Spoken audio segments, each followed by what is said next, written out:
everybody, and welcome to the Aggieville Alleycats podcast. Where come rain, shine, or anything in between, we're here to deliver to you the Kansas State sporting news you so love. I'm Ace Edwards, right alongside Connor Bounces away.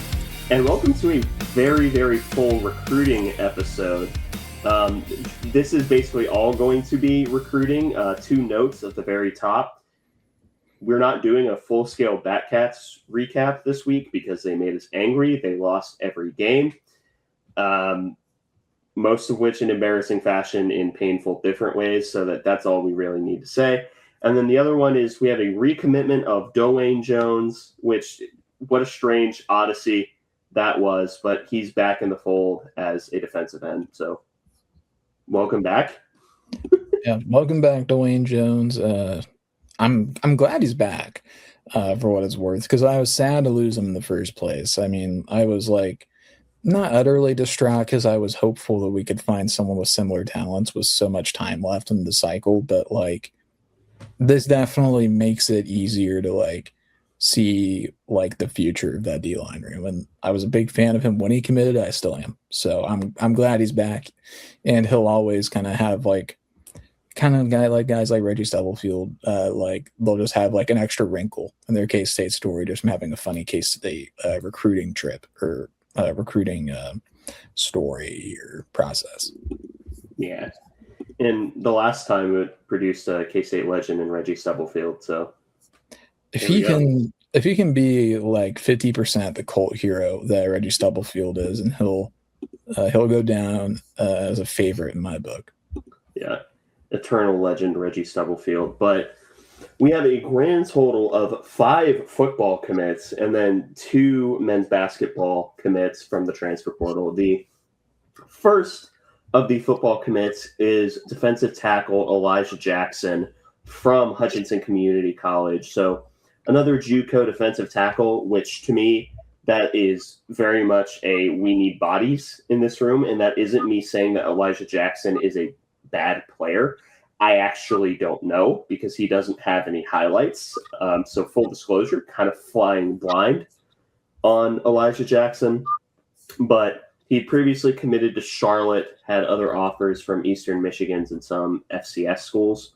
So either we saw something or we really need a warm body, and he was down the street, which honestly, that's fine as this pickup is, just because the defensive tackle room, I mean, we were complaining about it a few weeks ago. It's so thin.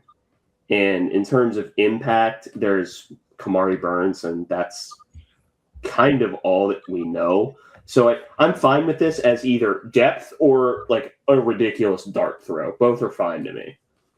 Yeah, I think I'm kind of with you on this.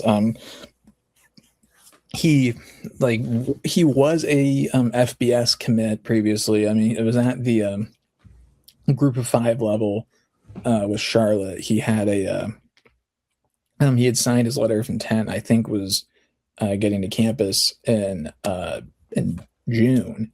But that left just enough time for K-State to swoop in and add him late. And yeah, like we are pretty thin at defensive tackle right now, particularly with experienced defensive tackles, which that was always, I think, going to be a problem this year, whether or not we change staffs. It's just, I think, even a bit worse than we were hoping it would be. Because, I mean, we were losing Damian El-Alio and Uso Samalo no matter what. But then also losing Malcolm Alcorn Crowder, that exacerbated the issue. Then even a guy like Asher Tomaszewski, like, who didn't play a lot, that was someone that was in the room that, like, knew the system and had some experience, at the very least had experience in the program. But yeah, like this year, Kamari Burns is probably the guy right now, maybe Austin Ramsey. Otherwise, like you're looking at like Carnell Jackson as a true freshman who like I think is immensely talented and could maybe play like in small bits and pieces. But other than that, there's not really much there that you can feel confident in at all. A guy like Tacky. Yeah, there's Patrick Tacky. Yeah, then also I guess like sliding Travis Bates in to play some 3-tech, which I'd be like okay with, like not constantly, but Like I'd be fine with that for like some packages. I think that even might be a good thing to do. But Elijah Jackson, like bringing a guy who's played some college football and like was good enough at least to be a Division I football player for Charlotte. And yeah, you're looking at him and you're probably thinking, he's got some traits and has a desire to play D1. He's a qualifier because he had already signed as an LI. And jumping from a group of 5 to power 4, that's going to be alluring and like probably pretty easy recruitment to win too. Plus, I think we're also pretty high on our defensive tackles coach, Jordan Dove, which, we've seen from getting Dwayne Jones back and from one of the other commitments that we'll talk about here pretty soon as well. So it's a lot of words basically to say, like, I totally understand this addition. I don't expect him to be like a starter or an all Big 12 guy or anything like that. But if he can give us a few snaps here and there and like not just get bulldozed constantly, like that'll, I think, make it a plus add, especially this late. I mean, I guess we could consider the other possibility that the last time that we got someone who initially committed to Charlotte, it worked out pretty well for us. Who am I missing here? Fishing celebration. Timmy Horn. Timmy Horn. Yep, Timmy Horn. There's your K-State wordle of the day. It's Timmy Horn, who I think is still sticking around in like practice squads. I think he might be. He was with the Falcons for at least 2 or 3 years and was mostly practice squad, but he did actually play in a couple regular season games, I think. So like good for him. Like he's always someone that I was a bit surprised like wasn't able to stick out a bit more with like how big he was and like also just how really effective he was. Like I think he's probably, honestly, in terms of like true baseline nose tackles, he's probably the best one the Climate had, I think. Like we had some, I think, better defensive tackles like Eli Huggins, but I don't really consider him a true nose tackle the way that Timmy Horn was. Yeah, and I think that's an accurate assessment. And Elijah Jackson will be a 26 guy, and which is interesting because there are 2 other guys. One is a 26, the other is a 27. The 27 is Jack Claiborne, who's an offensive tackle currently at Northeastern Oklahoma A&M.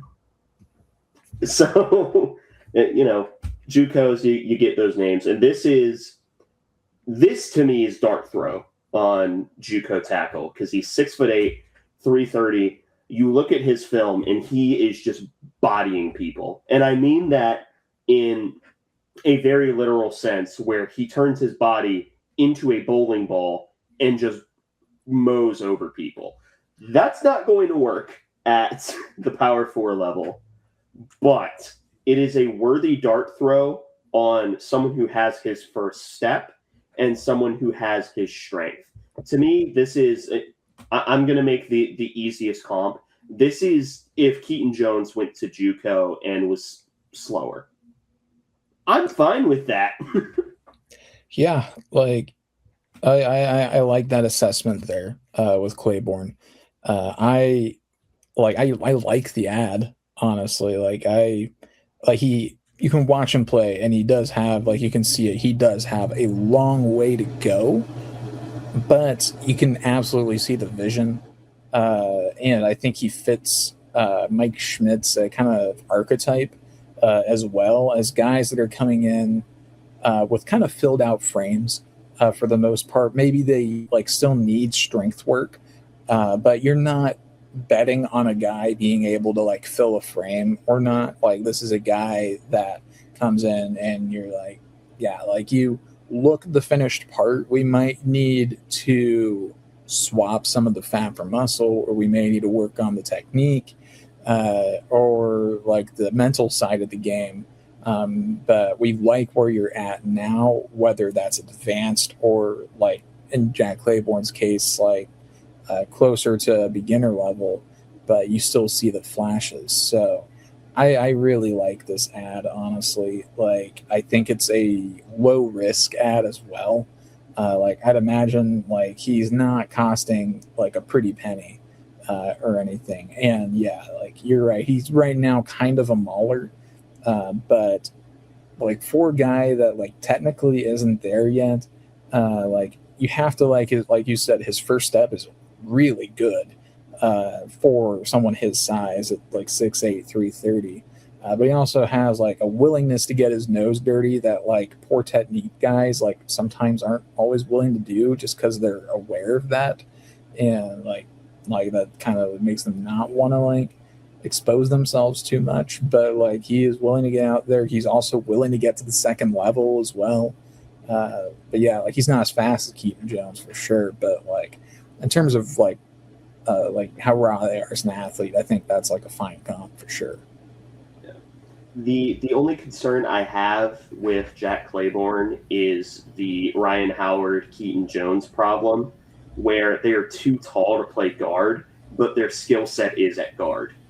Like 6'8", 6'7", or 6'8" is too tall to play guard for most college quarterbacks. You can get away with it if you have a quarterback factory where everyone is just super tall and you have a bunch of prototypes. And I guess K-State doesn't have any quarterbacks that are sub 6'2", because I think Barnett is 6'2" or 6'3". He's somewhere in there, but still, you are stretching it if you have a 6'6" guard, much less 6'8". Yeah. No, I completely agree, and yeah, like right now, Jack Claiborne, like his skill set is guard for sure, but yeah, like he's too big to be a guard. But honestly, I think he does have some athleticism that's yet to be unlocked. Like some of that's going to be D1 weight room stuff.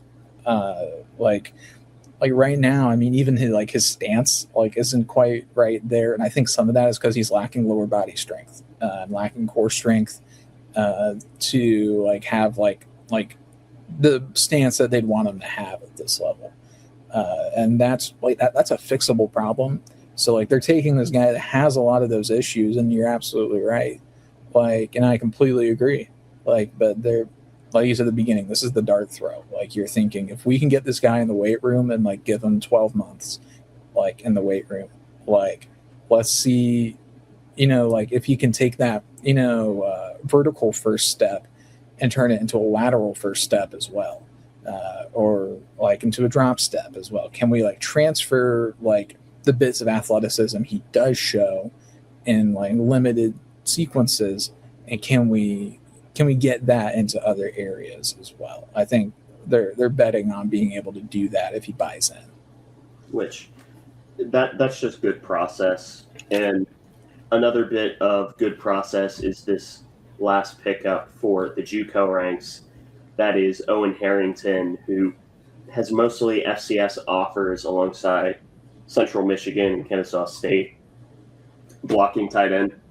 We were complaining we didn't have one. We have one now. That's it. Yeah. Like you put it about like I think you put it better than I could have. Honestly, like this is like not a super flashy addition, I think, for most people. Like he's an H-back, like is like his true position. Like yeah, he's a blocking tight end as well. He could be a fullback too in a pinch if we need him for like that sort of package. But like yeah, he's an H-back. Like Benson had played a lot of H-back for K-State if he wasn't split out, because that was just kind of what his frame dictated. But he was athletic enough to go and split out as well. Owen Harrington, like he's a true H-back in every sense of the word. And like he's going to be like the split blocker on like an inside zone, like or like covering the backside. Like he'll lead a little bit. He'll probably run the routes that a fullback would have run out of like a heavy pistol or something like that. He's a valuable piece to add to the offense, especially as a JUCO guy that has a bit of college experience that isn't going to be coming in and like demanding targets. Like At least I surely hope not. Yeah, if we recruited him based on the playing style deal breaker from CFB 26, bro is going to be horribly disappointed.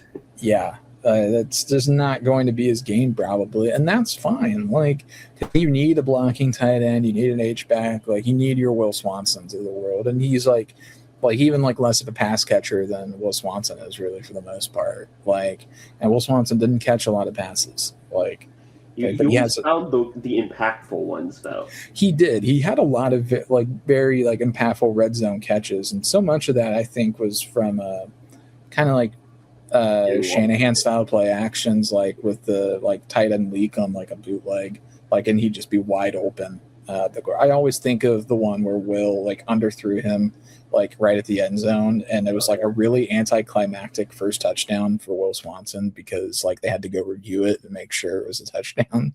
Yep. Like when we were already up, I think by like 30 or something, whatever game we were playing. But yeah, like this is a solid ad. Like I'd imagine we're not going to hear his name a lot though. Like ultimately, probably not. But that doesn't mean he's any less meaningful to this roster. Now we can get into the high school guys, and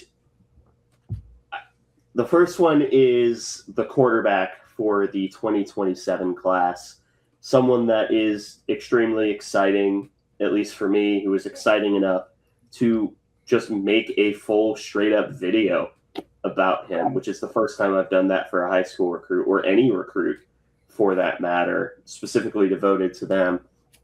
Of course, I pronounce his damn name wrong the entire video, but that video is up. If you're listening to this on Spotify or Apple Podcasts, you can watch the video on our YouTube page, or if you're watching this on YouTube, you can go watch the video as it is. But of course, I'm talking about Cameron Cruits, which every bone in my body wants to pronounce it as Cruz, but that is incorrect. It is Cruits.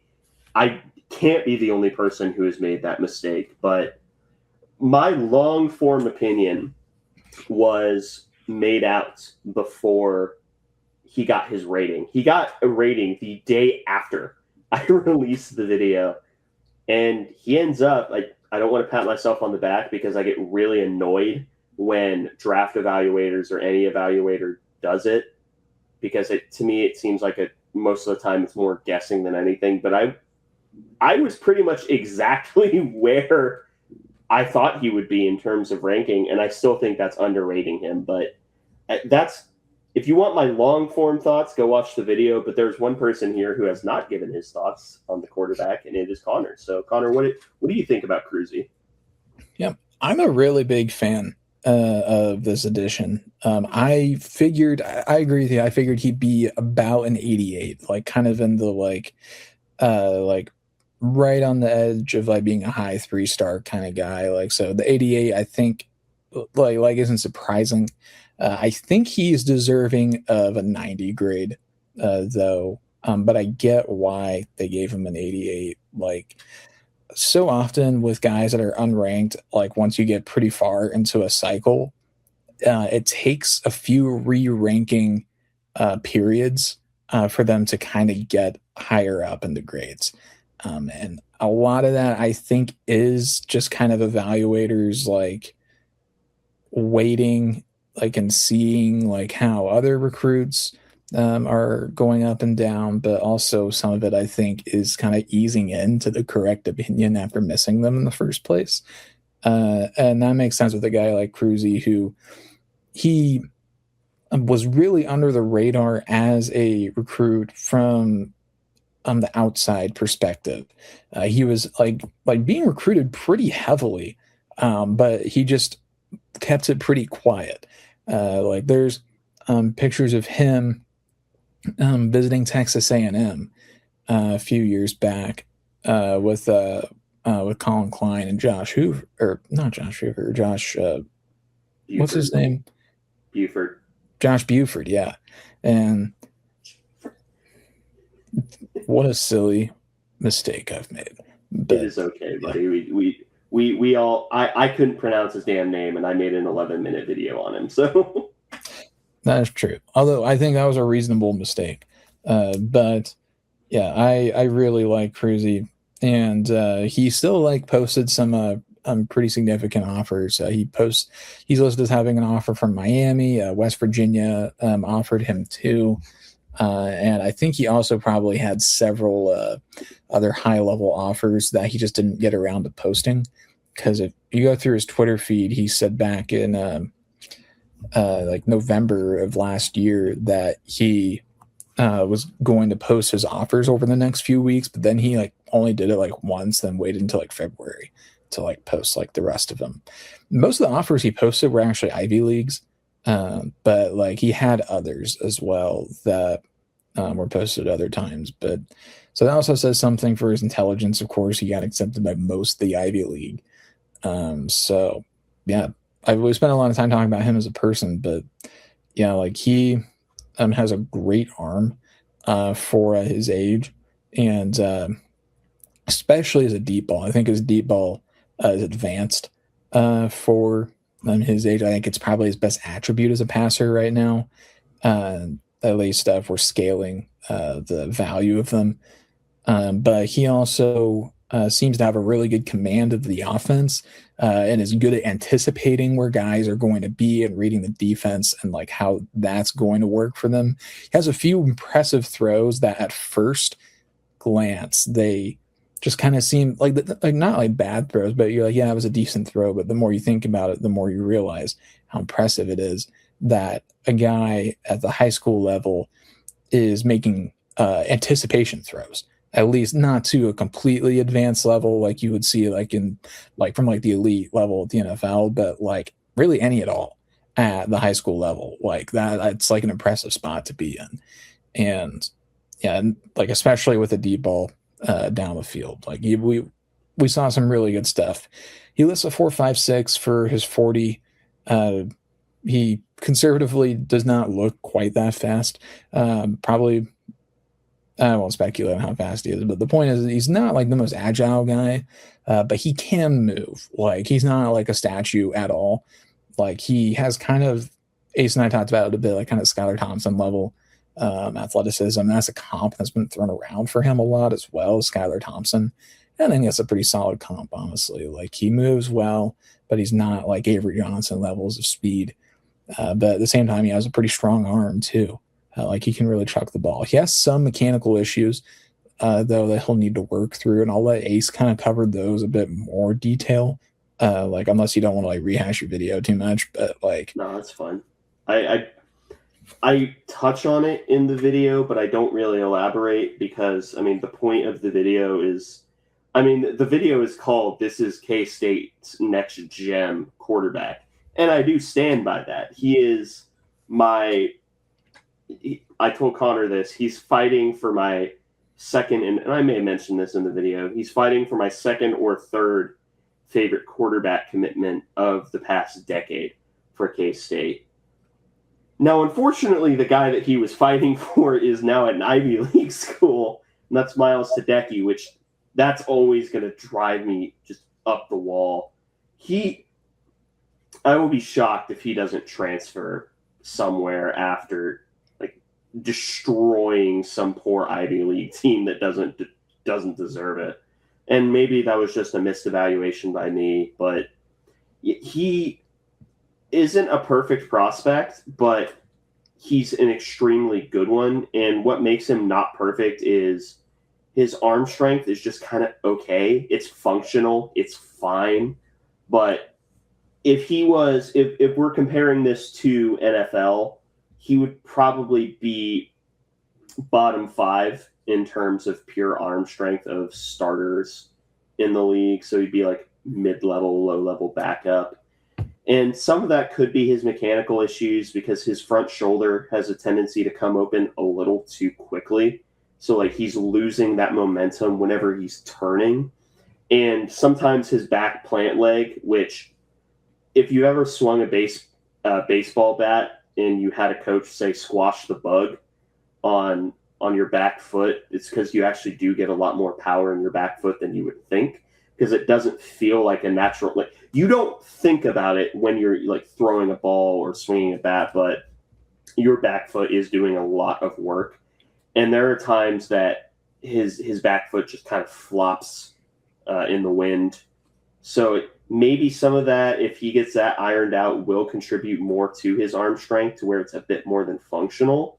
But I think that a lot of, and I'm guilty of this too with all the other positions, I think that a lot of evaluators will get caught on traits. So, for example, revealing my own bias, I get really, really stuck on twitch for wide receivers or vision for running backs. And there's a reason why you have to consider everything about a player. You can't just look at a trait. And for quarterbacks, I think what a lot of evaluators do is, oh, it's a pro style quarterback, I need to look at his arm strength. Or, oh, it's a dual threat quarterback, I need to see how well he runs. And Cruzy is someone who a lot of his game is going to be mental and getting the ball out quick. He is a sort of prototypical RPO / West Coast style quarterback. And I think that's going to work very, very well in a Colin Klein offense. Because, I mean, oh boy, I guess I'm going to say the 4-letter name now because, Will Howard was developed in a Colin Klein offense, and he was a pretty solid point guard when, Klein, especially in that first season where Klein was more developing those quick game concept, that screen game. I think Will Howard's motion is probably twice as long as Cruzy's, and he made it work. So to me, very long-winded thoughts. Again, if you want the full list of ups and downs with his game, you can go watch the video. But yeah, I make no secret of saying that it would not shock me. Okay, shock. If we're going on like levels of surprise, shock would be 10, and 0 would be, I knew it was going to happen. I would be at like a 6 if he pushed for the starting rep as a true freshman. It would not blow me away. I don't think it's going to happen, but I would get it. Yeah, like I get where you're coming from with that. One thing that he'll have going for him is he'll be the first, I guess, other than Avery and Blake, he'll be the first kind of like handpicked by Klein. But he'll have that going for him. But yeah, and he also is a little further along, it seems, than we or maybe think. He has a whole other year still to go for high school quarterback play. So that means he's got a year of not only getting coaching from his high school staff and from any private coaches he has. His dad is a professional football coach as well. He was a Chiefs scout and was with the UFL this year. Mm-hmm. And I think he's going back to the Chiefs maybe. And then he'll also be able to get pointers and tips from the K-State staff this year, because something that people forget is, like, especially for some of those more important positions, like coaches will tell them what they want to see them develop in their last year of high school if they commit that early. Like that's something to keep an eye on for Cruzy. But yeah, I completely agree. I really like him as a prospect. I was fully prepared to not like him just because I know that we lost on Narat. That was a big loss, to be sure, from a recruiting perspective. And Cruzy, I don't think, is as good of a prospect as Narat was, but he has a lot of the same strengths, just at a different level. But I think Cruzy is like someone that should probably sneak in a 4th star as a prospect. It wouldn't surprise me if he did. Now, the rumor is that he's moving back to the Kansas City area. No one knows where. He was originally at Olathe West, I want to say.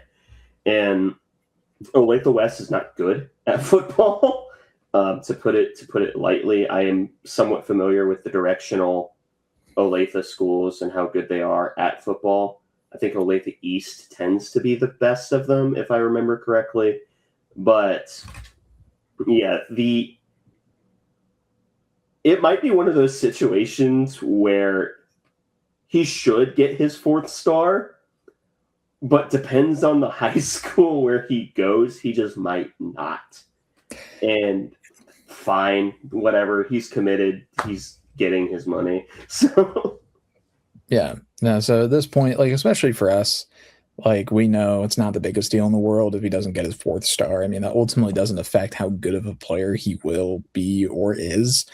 But it's more of just a perception thing, I guess. That matters a lot more to the fans and also probably to Cam as well. Like, whether like he's like outward about it or not, like most recruits do, like, even if they're not clamoring for like 4 and 5 star status, like, it probably still feels good to be recognized like at that level. So I'm sure that would feel good too. But yeah, I'm curious to see if he'll get that 4th star eventually, but that's something to keep tabs on as the cycle winds down, because we still probably have probably several more kind of re-rankings and reevaluations coming, especially for a guy like Cruzy, who didn't get evaluated until just a couple days ago.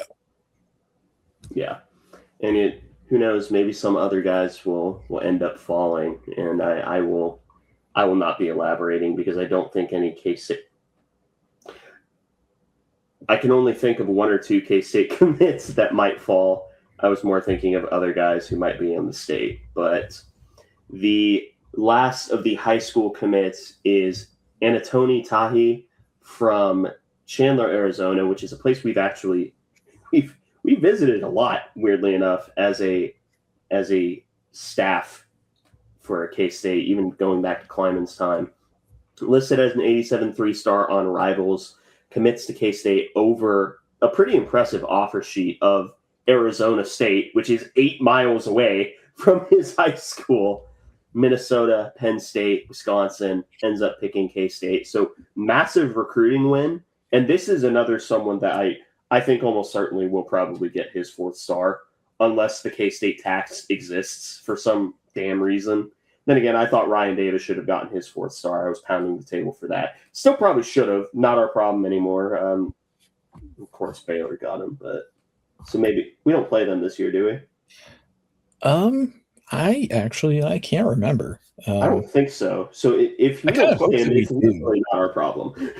Like, I kind of hope that we do, like, mainly because, like, as long as Dave Aranda is there, like, I'm not going to feel too concerned about playing them. I know they beat us last year, but, like, that doesn't count.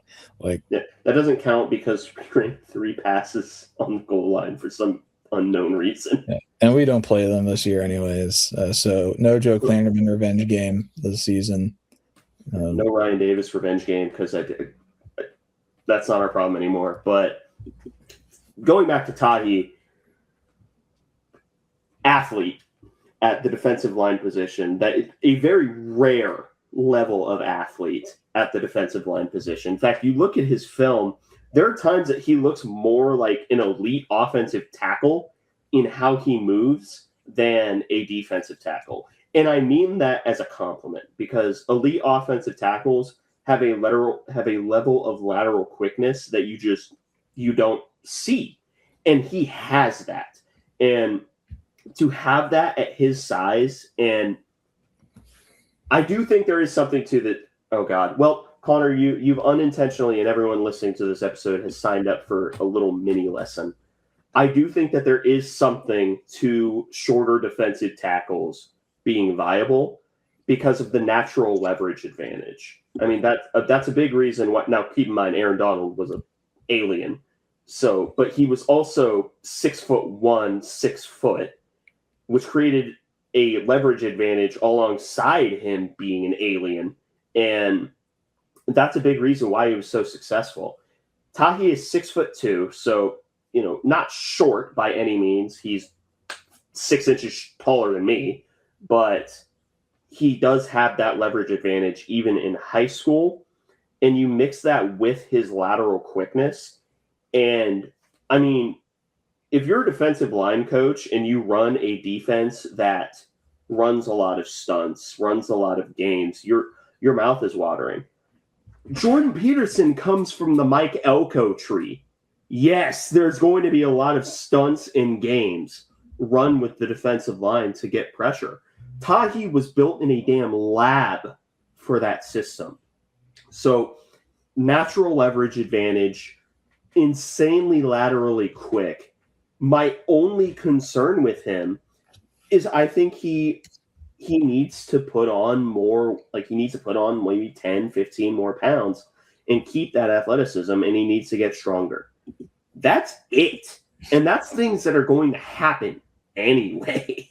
So Tahi might claw himself up to the top of my personal recruiting rankings when it's all said and done. I don't think he will unseat Cruzy because spoilers, Cruzy's number one right now. But yeah, I've gushed about Tahi. What are your thoughts on him? I'm glad that you felt that way about him because I absolutely love Anatoni Tai. His first clip in his huddle tape is an absolutely just nuts move for somebody that's 6'2", 315. I mean, I think he lists himself on Twitter as 6'3", 300 pounds. On three slash rivals, they have him at 6'2", 315. So yeah, he could stand to put on a little more weight, but I guess like zooming out before I talk about like what I think about like him as a prospect, this was like a straight up legitimate recruiting win for K-State. Like this came down to K-State, and then three schools, frankly, that I think to a casual observer would have an advantage because you have Arizona State, as you said, like 8 miles from like where like he lives, so like your hometown school, and then two Big Ten schools in Minnesota and Wisconsin, which granted that's two Big Ten schools on the lower end of the conference, but like as we know, like there's like a pretty like big financial gulf that's been building between the SEC Big Ten and then the Big 12 and the SEC. But this also goes to show just how impactful this new staff has been for recruiting. The infusion of money has been for recruiting, and also defensive tackles coach Jordan Dove. He has been huge for some of these recruitments. But yeah, this is a major recruiting win. Ace, I completely agree with you. He should be a 4-star. I feel more comfortable with him being a 4-star than I do with Cruzy. I think Anatoni Tahi should be in the 91 to 92 grade sort of range, maybe a little higher than that. Because, yeah, as an athlete, it just jumps off the page for someone his size.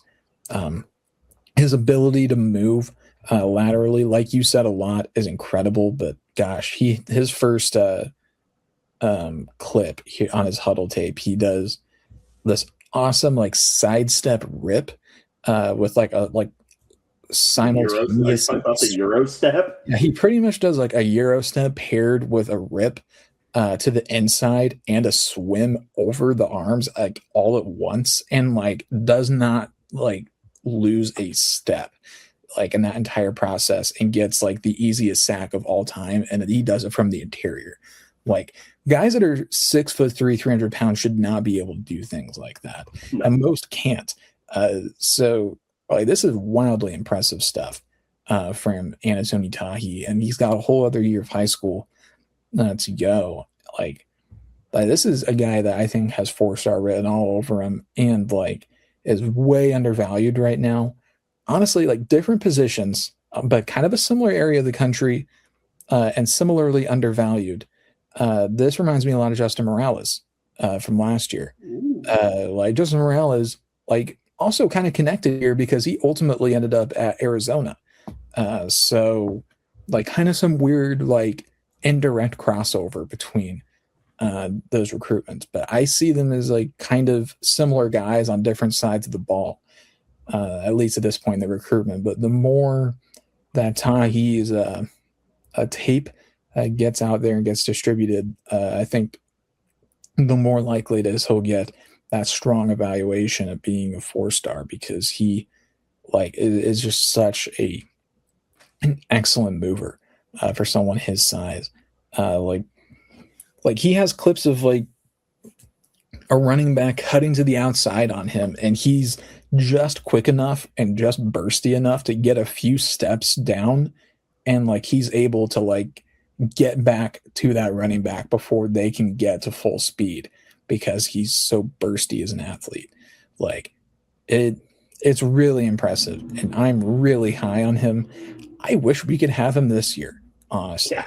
Like He would play. He would probably start. yeah, like I think you're honestly like I think you might be right. I think like he's somebody that would probably play because he's just that impressive of a player. Like so I'm super high on Tahi here. So my biggest concern honestly is going to be holding on to them. Like I have fewer concerns about that with the new staff, especially given Dwayne Jones decommitting and then recommitting just 10 days later. But I'm this is one I really, really hope we can hold on to because he deserves to have a lot of attention and a big recruitment. But I'd really like it if he could just like have like the quietest like mid-level 4-star recruitment of all time. Yeah. And I've looked at the list. I think my top 3 right now for the 26 commits, which keep in mind, we basically have a year until this class can be officially done. My top 3 would probably be Cruzy, Tahi, and Rushing. Gosh, I think I would have. Well, let me look here. I think I would probably have the same group, except I think I'd have to put Tahi ahead of Cruzy right now, and I really like Cruzy. Like I really like him, but Tahi. I guess your best argument is going to be positional value to put Cruzy over Tahi, and I think that's fine, and I wouldn't have a problem with that. But it could just be like bias of the moment. But I cannot get over just how exciting Tahi's film is. Like, and there's still some sleepers in this class too that I think could end up maybe getting us some higher ratings as well. But yeah, I'm a big fan of Anatoni Tahi, and he deserves to be a 4-star. We'll see if that happens. Luckily, though, like kind of a metro area in Arizona, I think he stands a good chance of getting a fair eval with some in-person evaluation maybe this year. So, yeah, fingers crossed he'll get the respect he deserves. That's a sneaky good area for talent is Arizona because we seem to pluck 1 or 2 guys from Arizona every year, and they're always good. Yeah, like going back to the beginning of the Kleiman era, like that was like an immediate priority, honestly. Even though some of them didn't work out, I mean, we added a Matthew Polomau in the first class for Kleiman. I think he was a scramble class recruit. But yeah, then a guy like Ryan Davis, you bring him in. Adrian Lara, when we needed a QB, that was who we got. We pulled him from Arizona, and like I think that was like a solid ad at that point in the cycle. So we made a few pretty decent ads. Dominic Mitchell, he was an Arizona guy. He was a true freshman last year. I know there's more that I'm just not thinking of right now. Spivey, yeah. Davis, Spivey. I did say Davis, but I did not say Spivey. And then there's probably more. But yeah, no, that Arizona area, the Phoenix Metro, that's a really talented area for football prospects. A lot of good passing in that area on offense, and there's also a lot of really good Polynesian linemen that come out of the state of Arizona. So. Yeah. So that is after 45 minutes. That is the part of the show about football recruiting. Now we can talk about basketball, including someone we forgot to mention last week. So there are 2 commits technically. The first of which was Montana Wheeler, who's going to be the point guard for K-State, or a point guard for K-State. Now, what we're about to say next may seem like a very lazy comparison because short point guard. In fact, he Montana Wheeler is 5'7", 160 pounds. I think 160 is probably soaking wet with a 10-pound weight attached to his ass. But if you actually look, I swear to God, if you look at his game, he is not Marquise Noel. No one is. But it's hard to not see similarities because, he takes a while to shoot the deep three, but can do it. But it's really the weirdly consistent acceleration in making layups that just reminds me so much of Marquise Noel. If he can become like a quarter of the passer Marquise was, congratulations, you're now going to UConn and making $5 million a year. Godspeed, soldier. But yeah, I know it sounds really lazy, really short guard, really, looks like a good scorer, point guard coming to K-State. I think he's even down to 2 or 3 years of no, he has 3 years of eligibility left. So he doesn't have the Marquise 2. But, I mean, I wouldn't be making the comp to my favorite K-State player, regardless of sport, ever, if I didn't actually see it. Yeah, I went into watching his highlight tape kind of like purposely trying to not see Marquise Noel in him because I knew that was going to be the comparison. And I found myself after watching the highlight tape making the comparisons anyways, because like you said, like his deep shooting form is similar. His layup package is very similar. Like he has a lot of elements of his game that are reminiscent of how Marquise played. He's not as elite of a passer because Marquise had the kind of like behind the back, psychic. He had like the extra passing package like there that like most players just don't. Like he had like all the flashy passes. Like Wheeler can and does make some flashy passes and is a good distributor. Like this isn't me saying that he's a bad passer. Like he's quite good at passing. He's just not on the Marquise Noel level like in game quite yet. But he's a good shooter. He's a good scorer. He runs the offense well. And yeah, he has that burstiness that Marquise had as well. He's listed as 5'7" on Rivals. Bradley listed him at 5'10". To me, that probably means he's like 5'8.5", maybe 5'9". Because for what it's worth, like when I watched his highlights, I didn't think he looked 5'7". I thought he looked a bit taller, but I was like, I don't think he's 5'10" though. So I think he's probably 5'8", maybe 5'9". So about where Marquise was.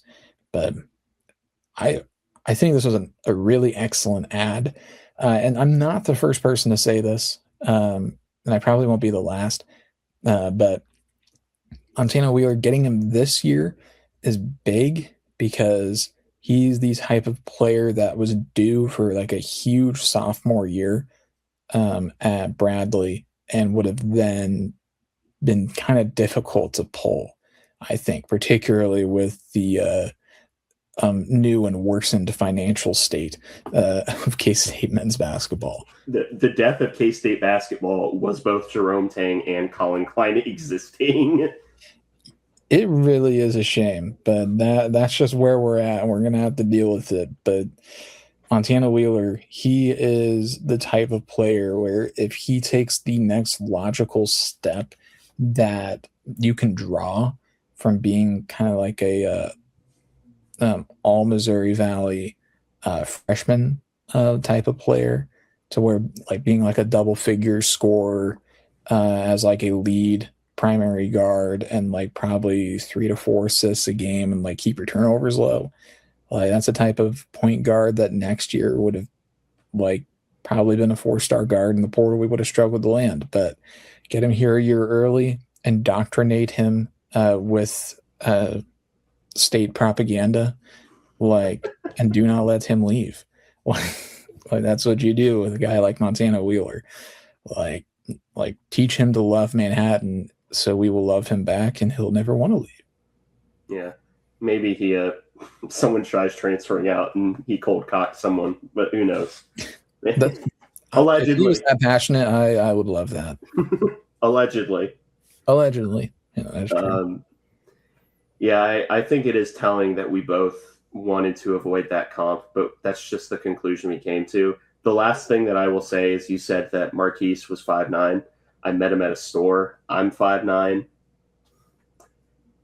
I had a good 2 inches on him. No, Marquise, I think, was 5'7". I mean, I think he was listed at 5'9", but he's definitely 5'7". I think a good rule of thumb for basketball, especially the college level, is just take 2 inches off of whatever their height is, unless they're over 7 feet tall. Then at that point, yeah, there's no reason to embellish once you get to a certain point. But NBA measurements, especially the combine ones, are actually really good now. They do a laser measurement, and they make you take off your shoes, I think, and your socks, and give you an official measurement. And so there's so many college guys that are coming in and or listed at 6'6", and they're 6'2" and a half at the combine. That's so tough. So don't lie about your height, basically. In any forum. It can be the NBA draft, it can be on your dating app profile. Just be honest. Don't get caught in the lie. Honesty is the best policy.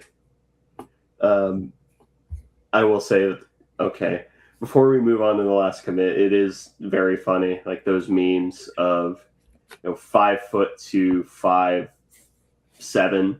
It's oh, I'm short, I deal with it. 5'8" to 5'11" is I am 6 foot, I am 6 foot, I am 6 foot. Yeah, that kind of is where it is, especially 5'11". 5'10", I think you can cope, but 5'11" is just frustrating. Yeah, it's just annoying. You can get me one more, from the growth plates. Anyway, the last commit is Pop NJ. That is not how it is not phonetic. It is spelled PAPEN''DIAYE. But it's Pop NJ.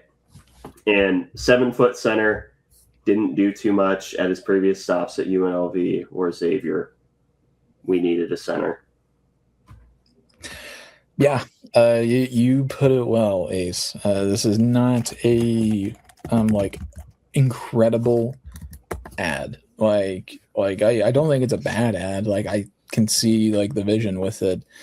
But yeah, he'll be a offensive 4, defensive 5, rim protector type.